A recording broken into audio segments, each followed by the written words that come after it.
L'associació Alba ja fa 34 anys que estem treballant aquí a Tàrrega amb persones amb algun tipus de discapacitat intel·lectual o malaltia mental i bàsicament atenem persones de la comarca de l'Urgell i de la Segarra. D'una banda fem l'atenció més diurna, d'atenció de dia a persones que estan més afectades, que en diem el centre ocupacional. També es fa atenció de nit a les residències, en 2 residències, i una escola d'educació especial.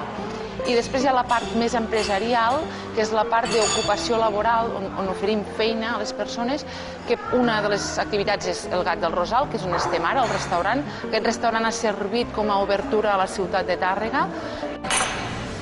Una altra activitat laboral important també és la bugaderia.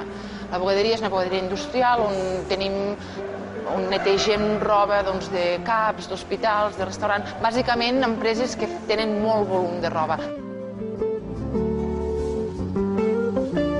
El centre ocupacional també té una línia de producció pròpia, que en diem el toc diferent, que és una línia de producció artística. Llavors es dediquen molt a treballar amb el tema de llibreria, fer dibuixos, ens fan llibretes, estotxos i coses així, i amb el tema de roba.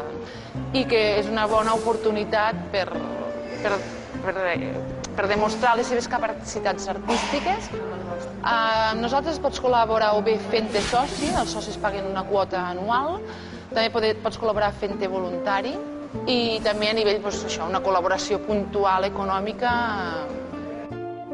I passem la cadena solidària a la Fundació Santa Teresa del Vendrell. I bé, encadenat amb nosaltres.